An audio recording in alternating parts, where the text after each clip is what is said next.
Ito yung lake guys. Ito yung kalsada. Magka-level kasi yung tubig dito sa lake at tubig sa kalsada. Ayun o. Babad ang sasakyan.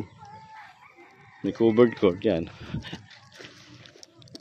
So, hindi natin alam kung kailan ito mawawala yung tubig dito. Ito, pathway. Pinakas creek crop o seawall o lake wall.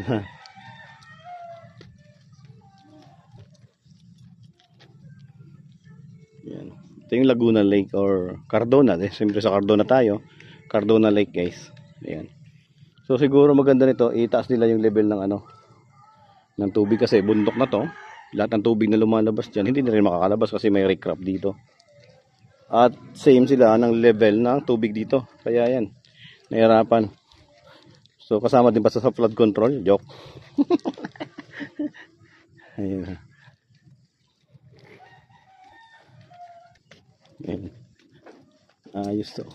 Ibangka sa tabi ng bahay.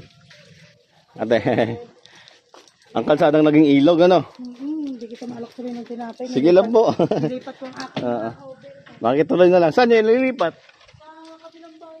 Doon na. So nag-ooperate naman? Sa bagay. Sige ho, tuloy muna.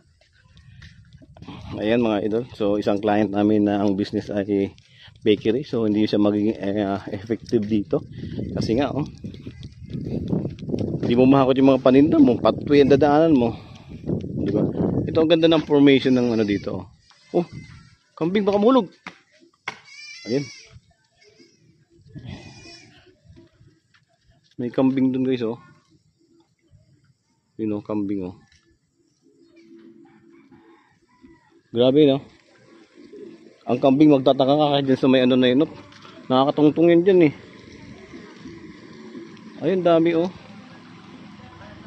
Oh, di ba? Mga kambing. Ayan na si bossing oh. Naging jet ski yung naging jet ski yung motor. Okay guys, so walking muna tayo. Ayan oh guys, may nagpa-paragliding. Mahulog tayo, pa-paraglide oh. Mayroon dito guys nagpa-paraglide.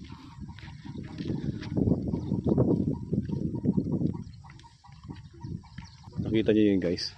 Pag malakas yung hangin dito, doon sa taas ay may nagpa-paragliding.